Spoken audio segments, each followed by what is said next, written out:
Sehat, selamat bertemu kembali frater. Perkenalkan, saya Romualdus Rumamaking. Saya dari kelas 12 IP1.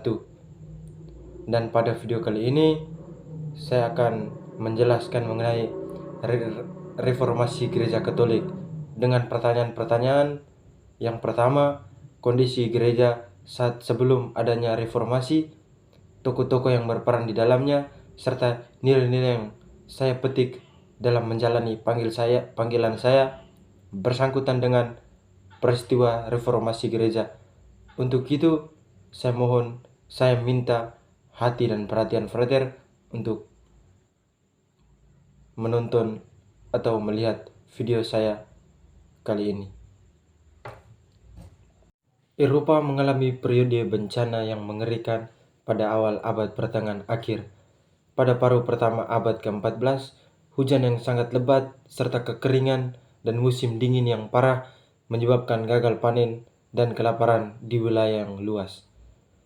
Pada pertengahan abad tersebut, sebuah pandemi dahsyat yang dikenal sebagai wabah hitam atau Black Death melanda Eropa, menewaskan sekitar sepertiga dari seluruh populasi. Menganggap wabah tersebut sebagai tanda murka Tuhan, orang-orang yang ketakutan berdoa kepada orang-orang kudus untuk memohon syafaat. Dan ratusan orang berkeliaran dari satu kota ke kota lain dalam kelompok-kelompok menunjukkan pertobatan dengan mencambuk diri mereka sendiri. Maka mereka disebut sebagai kaum flagela. Di banyak bagian Eropa, ribuan orang Yahudi menjadi korban program antisemitik karena desas-desus irasional yang menuduh mereka menyebarkan pandemi dengan cara meracuni sumur. Meskipun sempat mereda, wabah ini kembali lagi dari waktu ke waktu. Baru pada akhir abad ke-15, pemulihan demografis yang lambat dimulai. Sekitar tahun 1500, populasi Eropa sekitar 60-85 juta orang, tidak lebih dari 75% dari jumlah maksimum demografis pada pertengahan abad ke-14. Ketakutan akan kematian yang tidak terduga tercermin dalam motif artistik yang populer seperti alegori, danse makabre atau teriakan kematian, dan ukiran pemakaman yang umum memento mori. Ketakutan tersebut juga berkontribusi pada semakin populernya misa untuk orang mati. Hal ini mengindikasikan adanya kepercayaan yang meluas akan adanya tempat peralihan antara neraka dan surga yang dikenal dengan nama api penyucian atau yang lebih kita kenal dengan istilah purgatorium. Karena doa-doa bagi mereka yang telah dikutuk ke neraka akan ada gunanya.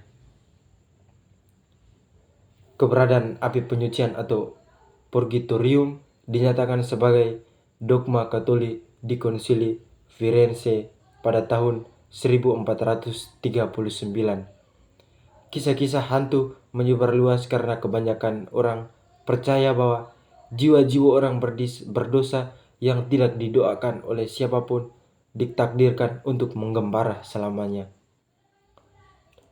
Ketakutan akan praktik sihir yang jahat juga berkembang dan perburuan penyihir semakin meningkat sejak tahun 1430-an.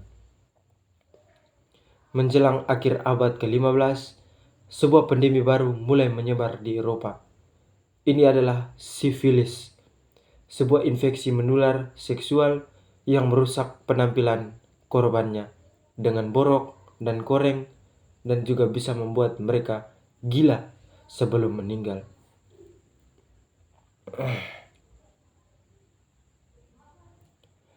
Bersamaan dengan invasi Prancis ke Italia, penyakit fatal baru ini melatar belakangi kesuksesan pengkhotbah berkarisma Girolamo Savonarola yang meninggal pada tahun 1498 di Firenze. Khotbah-khotbahnya tentang hari-hari akhir umat manusia menjadi sangat populer, dan seruannya untuk pembaruan moral menyebabkan revolusi yang mengakhiri kekuasaan Medici di kota itu. Paus Alexander ke-6 yang memerintah sejak 1492 hingga 1503 melarangnya berkhotbah, namun ia mengabaikan larangan tersebut dan karenanya ia diekskomunikasi. Ketika bencana terus berlanjut di kota itu, Savonarola kehilangan dukungan masyarakat. Ia ditangkap dan dieksekusi, namun renungannya terus dibaca di berbagai penjuru Eropa. Reformasi Protestan atau reformasi gereja, atau juga disebut reformasi Eropa, adalah sebuah gerakan besar dalam kekristenan barat di Eropa pada abad ke-16 yang menimbulkan tantangan agama dan politik terhadap gereja Katolik Roma, dan khususnya terhadap otoritas kepausan yang timbul dari apa yang dianggap sebagai kesalahan, penyalahgunaan, dan ketidaksesuaian dalam gereja Katolik. Reformasi adalah awal dari Protestanisme dan perpecahan gereja barat menjadi Protestan dan gereja Katolik Roma. Reformasi juga dianggap sebagai salah satu peristiwa yang menandai akhir dari abad pertengahan dan permulaan dari periode modern awal di Eropa. Gerakan ini umumnya dianggap telah dimulai dengan publikasi 95 tesis oleh Luther pada 1517 dan berlangsung sampai berakhirnya Perang 30 tahun melalui perdamaian Westphalen pada 1648. Meskipun sebelum Luther telah ada upaya-upaya awal yang signifikan untuk melakukan reformasi gereja Katolik, seperti yang dilakukan oleh Jan Hus, Peter Waldo, dan John Wycliffe, Martin Luther secara luas dianggap telah memulai reformasi Protestan dengan 95 tesis. Luther mengawali dengan mengkritik penjualan indulgensi, bersikeras bahwa Sri Paus tidak memiliki otoritas atas purgatorium, dan bahwa ajaran Katolik mengenai jasa orang-orang kudus tidak memiliki landasan di dalam kitab suci atau Alkitab.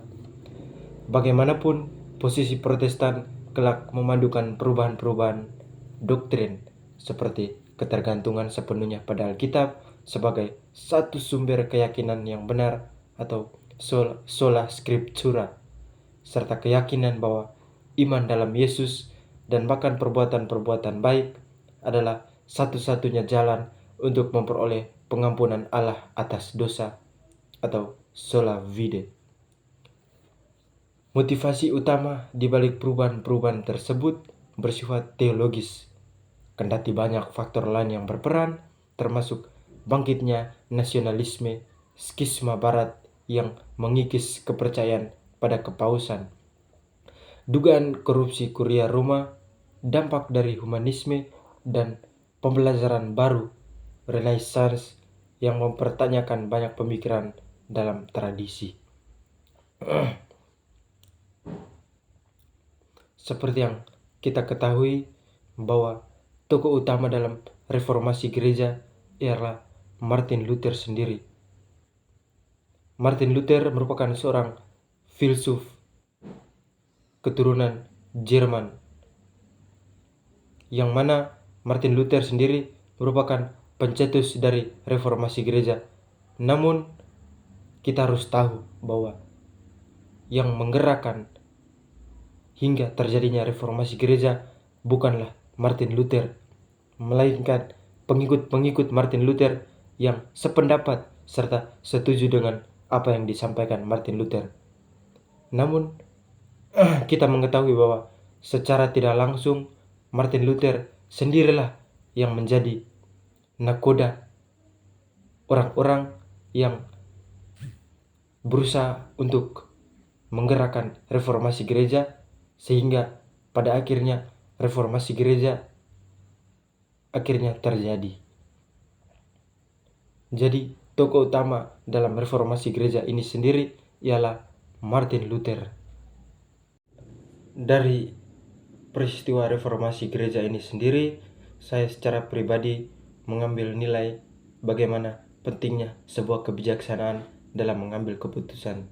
Seperti yang kita tahu dalam video yang sudah saya jelaskan tadi, bahwa reformasi gereja berakar dari 95 dalil Luther mengenai ajaran gereja pada pertengahan abad ke-16 tersebut, yang mana tujuan daripada protes yang ia lakukan ialah pemerintahan Paus, yang mana kita ketahui Paus pada saat itu mengambil keputusan untuk penjualan indulgensi yang tidak benar, yang mana kita tahu bahwa keputusan yang diambil oleh Paus ini tidak bijak,